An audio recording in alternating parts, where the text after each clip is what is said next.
नमस्कार दोस्तों। Ocean network में आपका स्वागत है। मैं हूं ओमकार चौधरी। ममता बनर्जी ने 15 जून को 22 नेताओं की एक बैठक बुलाई थी। ये अलग अलग दलों के नेता थे।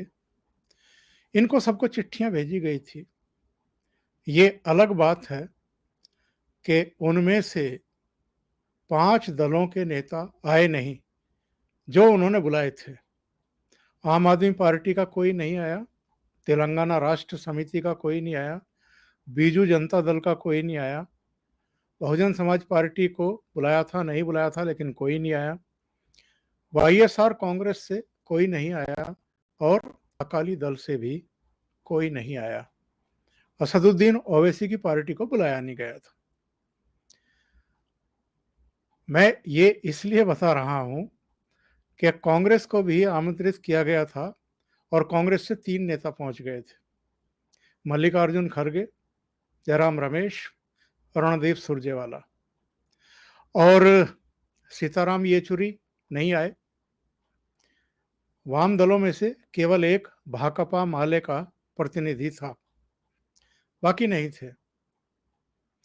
शिवसेना के उन्होंने सीधे मुख्यमंत्री को बुलाया था। उद्धव ठाकरे को चिट्ठी लिखी थी, अरविंद केजरीवाल को चिट्ठी लिखी थी, भगवंत मान को चिट्ठी लिखी थी, केरल के मुख्यमंत्री को बुलाया था, नवीन पटनायक को बुलाया था, चंद्रशेखर राव को सीधे बुलाया था जो तेलंगाना के मुख्यमंत्री हैं, तमिलनाडु के मुख्यमंत्री को बुलाया था, स्टालिन को। इसके अलावा झारखंड के मुख्यमंत्री को भी बुलाया था, लेकिन इन मुख्यमंत्रियों में से कोई नहीं पहुंचा, कोई नहीं पहुंचा। और कुछ के प्रतिनिधि पहुंच गए, लेकिन आम आदमी पार्टी से कोई नहीं, टीआरएस से कोई नहीं। मैं ये जानकारी इसलिए दे रहा हूं कि ममता बनर्जी और जो दूसरे विपक्षी दलों के नेता कॉन्स्टिट्यूशन क्लब में जमा हुए, उन्होंने जब राहुल गांधी से पूछताछ का तीसरा दिन था, जिस समय ये बैठक हो रही थी, राहुल गांधी से ईडी पूछताछ कर रही थी। लेकिन कांग्रेस के नेताओं की इस बैठक में मौजूदगी के बावजूद ना तो ममता बनर्जी ने कुछ कहा इस पूछताछ को लेकर के, ना जो बाकी 17 जो नेता मौजूद थे उनमें से किसी ने कुछ कहा। कोई बयान नहीं, कोई प्रस्ताव नहीं, कोई एक लाइन नहीं बोला। इसका क्या मतलब है? भाई शरद पवार वहां पर मौजूद थे, प्रफुल्ल पटेल थे, शिवसेना की तरफ से प्रियंका चतुर्वेदी थी, भाकपा माले की तरफ से उनके महासचिव दीपंकर भट्टाचार्य थे, आरजेडी के मनोज झा थे, पीडीपी की खुद महबूबा मुफ्ती थी, नेशनल कॉन्फ्रेंस के फारूक अब्दुल्ला थे और अखिलेश यादव खुद मौजूद थे समाजवादी पार्टी के, आरएलडी के जयंत चौधरी वहां मौजूद थे और डीएमके की तरफ से एमके स्टालिन ने बालू साहब को भेजा था। राहुल गांधी से अगर ईडी पूछताछ कर रही है और वो तीसरा दिन था और यहाँ पर ममता बनर्जी की के बुलावे पर इतने सीनियर नेता बैठक में मौजूद थे, तो राहुल गांधी से पूछताछ को लेकर के कोई बयान क्यों जारी नहीं किया गया? इसका क्या ये मतलब निकाल लिया जाए कि कांग्रेस को, राहुल गांधी को, सोनिया गांधी को, यानी 10 जनपद परिवार को, जो बाकी के विरोधी दल हैं, उन्होंने अकेला छोड़ दिया है इस मसले पर और कोई भी जबान तक खोलने को तैयार नहीं है। बयान देना तो छोड़ दीजिए, संजय राउत की भी छोड़ दीजिए। संजय राउत तो सुबह जब अपने घर से निकलते हैं और कोई उनके सामने माइक कर देता है और किसी भी मुद्दे पर उनसे सवाल कर लेता है तो वो उसका जवाब जरूर दे देते हैं। वो पार्टी का निर्णय है, नहीं है, मेरे विचार से इसका भी उनकी सेहत पर कोई फ़र्क नहीं पड़ता। वो किसी भी मुद्दे पर कुछ भी बोल सकते हैं और इस मुद्दे पर भी उन्होंने बोला था, सामना में भी कुछ लिखा था। लेकिन ज़रा एक बात गौर करिए, नंबर 1, ममता बनर्जी के चिट्ठी लिखने के बावजूद तमाम सीनियर नेता उस बैठक में क्यों नहीं पहुंचे? अरविंद केजरीवाल ने किनारा कर लिया, आम आदमी पार्टी के दूसरे मुख्यमंत्री भगवंत मान ने भी किनारा कर लिया, केरल के मुख्यमंत्री ने भी ममता बनर्जी को भाव नहीं दिया, सीरियसली नहीं लिया। नवीन पटनायक और आंध्र प्रदेश के मुख्यमंत्री 2 ऐसे नेता हैं जो ना कांग्रेस के साथ दिखाई देते हैं, ना किसी तीसरे मोर्चे में उनका कोई इंटरेस्ट है। वो जब ज़रूरत पड़ती है तो एनडीए यानी मोदी सरकार को मदद करते हैं, उनके साथ खड़े दिखाई देते हैं। और इस बार के राष्ट्रपति चुनाव में भी भारतीय जनता पार्टी को, एनडीए को इन 2 से उम्मीद है, जो एनडीए का हिस्सा भी नहीं है, पर वो राष्ट्रपति चुनाव में फिर मदद करेंगे, ऐसी इनको उम्मीद है। तो नवीन पटनायक भी नहीं आए। चंद्रशेखर राव, जो अखिल भारतीय स्तर पर पार्टी स्थापित करने के बारे में सोच रहे हैं, वो भी नहीं आए ममता बनर्जी के बुलावे पर।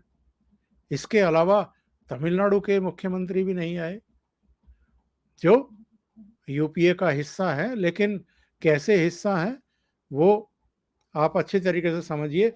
जब राजीव गांधी के हत्या अभियुक्त को रिहा किया गया सुप्रीम कोर्ट के द्वारा, तो वो कांग्रेस के सहयोगी होने के बावजूद अपने आवास पर उसका अभिनंदन कर रहे थे, शॉल उड़ा करके। अच्छा, उद्धव ठाकरे भी नहीं आए। ये एक बार मुंबई गई थी उद्धव ठाकरे से मिलने के लिए और शरद पवार से मिलने के लिए, तब भी उद्धव ठाकरे उनसे नहीं मिले थे, ममता बनर्जी से। तब कहा था कि ऑपरेशन हुआ है तो अभी अस्वस्थ हैं। और आदित्य ठाकरे और संजय राउत जो है उनसे मिल लिए थे, शरद पवार मिले थे। और तब ममता बनर्जी ने काफ़ी बयानबाजी कर दी थी कांग्रेस के बारे में और यूपीए के अस्तित्व के बारे में। यहाँ तक कि राहुल गांधी पर भी उन्होंने तीखी टिप्पणियां कर दी थी। तब से सोनिया गांधी और उनके संबंध काफ़ी तनावपूर्ण हैं, और तनावपूर्ण इसलिए भी हैं कि कांग्रेस के कई नेताओं को वो तोड़ चुकी हैं। चाहे गोवा के पूर्व मुख्यमंत्री फिलैरियो हों, या त्रिपुरा के पूर्व मुख्यमंत्री और 13 एमएलए हों, या अशोक तंवर हों, कीर्ति आज़ाद हों, बहुत सारे नेताओं के मैं नाम ले सकता हूं जो कांग्रेस छोड़ करके, शत्रुघ्न सिन्हा, बहुत सारे लोग हैं जो टीएमसी में गए हैं। तो कांग्रेस एक रणनीति के तहत, कि ये ना समझा जाए कि कांग्रेस जो है वो अलग थलग पड़ गई है, इसलिए उसके 3 नेता शामिल जरूर हुए, लेकिन बाकी की खामोशी रही। और हेमंत सोरेन तो कांग्रेस के अपने नेता हैं, ममता बनर्जी के बुलावे पर वो भी नहीं गए, कन्नी काट गए। उनकी पार्टी का भी कोई नहीं आया। अच्छा, लालू प्रसाद यादव को चिट्ठी लिखी थी, वो भी नहीं आए। डी राजा, जो भाकपा महासचिव हैं, नहीं आए। सीताराम येचुरी नहीं आए। उनकी तरफ से तो बल्कि बयान आ गया कि ममता बनर्जी ऐसा काम क्यों कर रही हैं कि विपक्ष में फूट पड़ जाए और विपक्ष कमजोर पड़ जाए।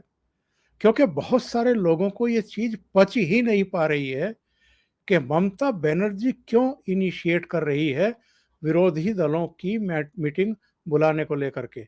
अब तक तो इस तरह का जो प्रयास है वो कांग्रेस की तरफ से होता रहा है, क्योंकि लोकसभा में और राज्यसभा में वही विपक्षी दलों में सबसे बड़ी पार्टी है। उसी का लोकसभा में संसदीय दल का नेता विरोधी दल के नेता के तौर पर काम करता है और राज्यसभा में भी करता है। पर चूंकि ममता बनर्जी शायद ये तय कर चुकी हैं कि 2024 में उनको नरेंद्र मोदी के खिलाफ ताल ठोकनी है, विरोधी दलों के नेता के तौर पर, वैकल्पिक नेता के तौर पर, इसलिए वो कांग्रेस की भी परवाह नहीं कर रही है। अखिलेश यादव मौजूद थे, शरद पवार मौजूद थे, जयंत चौधरी मौजूद थे। अच्छा, एचडी देवगौड़ा भी नहीं आए।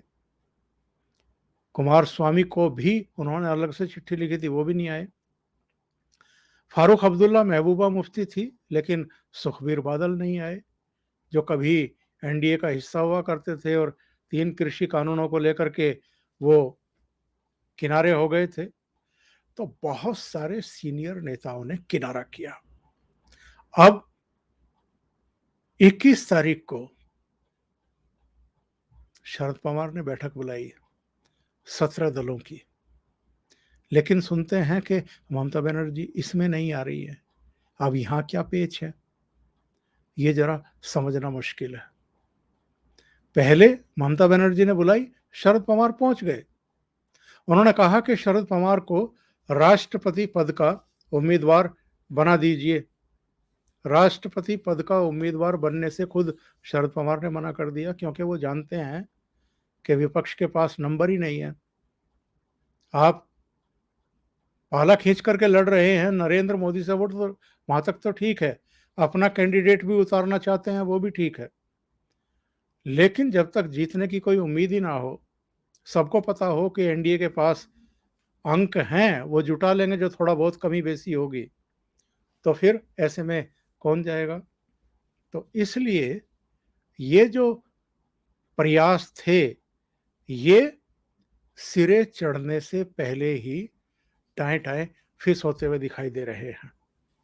अब आते हैं उस मुद्दे पर कि राहुल गांधी के मसले पर केवल जो दूसरे विरोधी दल हैं वो ही अलग खड़े नहीं हो गए हैं, कांग्रेस को और 10 जनपद परिवार को उसके हाल पर अकेला नहीं छोड़ दिया है। कांग्रेस के भीतर भी ये लोग अलग थलग पड़ते जा रहे हैं। और ये मैं किस लिए कह रहा हूं, क्योंकि जो G23 गुट था, उसके जो प्रमुख चेहरे हैं, ये जो 13 तारीख से ही, यानी सोमवार से पूछताछ शुरू हुई थी, 13, 14, 15 3 दिन हुई थी, चौथे दिन भी बुलाया था, लेकिन राहुल गांधी ने कहा कि मुझे कल मत बुलाइए, शुक्रवार को बुला लीजिएगा। तो कहा कि ठीक है, शुक्रवार को आ जाइए।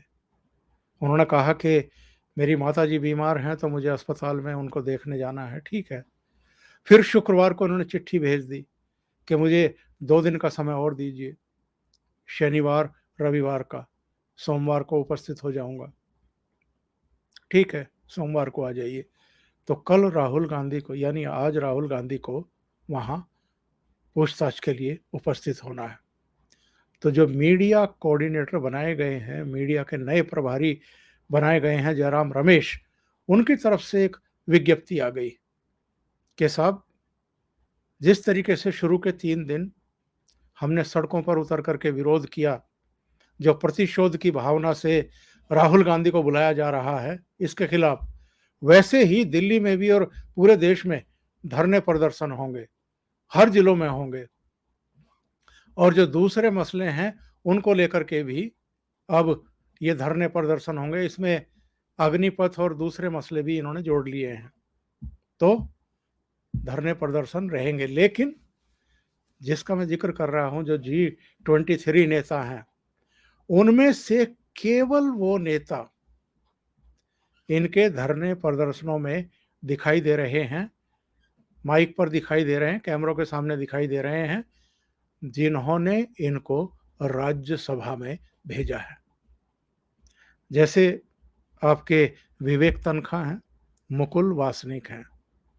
इसके अलावा चाहे गुलाम नबी आज़ाद हों, चाहे शशि थरूर हों, चाहे मनीष तिवारी हों, आनंद शर्मा हों, पीजे कुरियन हों, मिलिंद देवड़ा हों,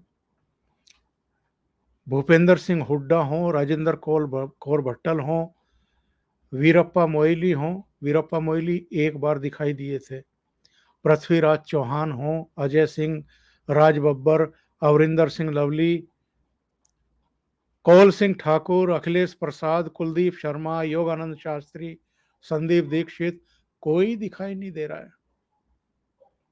और एक और दिलचस्प बात बताता हूं, अब ये रणदीप सुरजेवाला और उनकी टीम को मीडिया डिपार्टमेंट से अचानक क्यों बर्खास्त कर दिया गया और जयराम रमेश को क्यों ले आया गया, और जो खेड़ा साहब हैं, पवन खेड़ा, उनको क्यों ले आया गया, ये अभी तक रहस्य है। क्योंकि रणदीप सुरजेवाला को तो ये राजस्थान से राज्यसभा में लेकर के आए हैं, वो राष्ट्रीय महासचिव हैं, वो राहुल गांधी के विश्वास पात्रों में माने जाते रहे हैं। तो ऐसे में ऐसा क्या हुआ है कि जब राहुल गांधी से ईडी की पूछताछ चल रही है और दिल्ली में आंख मिचौली का खेल हो रहा है दिल्ली पुलिस के साथ में, तब अचानक उसी बीच रणदीप सुरजेवाला और उनकी टीम को मीडिया डिपार्टमेंट से हटा दिया गया। ये अपने आप में रिसर्च का विषय है। और एक और बात, जंतर मंतर पर संडे को जो प्रदर्शन किया गया, उसके चित्र अखबार में आए आए होंगे और मीडिया में भी आए हैं। जरा देखिए, जो फ्रंट रो में बैठे हुए लोग हैं, कहीं आपको रणदीप सुरजेवाला का चेहरा दिखाई दे रहा है? तो भले ही उनको राज्यसभा दी गई, पर वहां पर फ्रंट रो में उनका चेहरा भी दिखाई नहीं दे रहा है। वो कहीं पीछे की तरफ बैठे हों या दूसरी तरफ हों तो अलग बात है, लेकिन लगता है कि जंतर मंतर के धरने पर वो भी नहीं पहुंचे।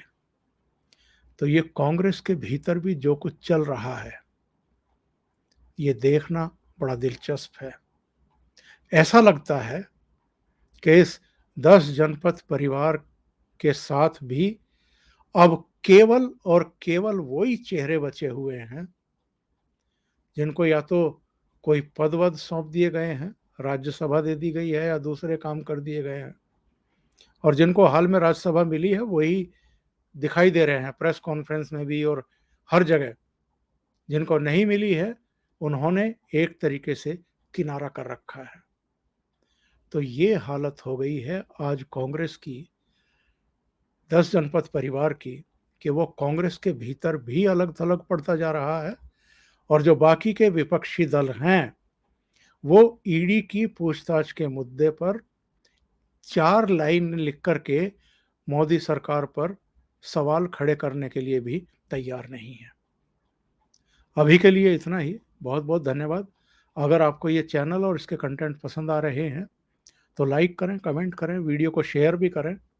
अभी तक अगर आपने ये चैनल सब्सक्राइब नहीं किया है तो सब्सक्राइब कर लें और साथ में लगे बेल आइकॉन को दबा दें, ताकि आगे आने वाले वीडियो और उनके नोटिफिकेशन आप तक पहुंचते रहें।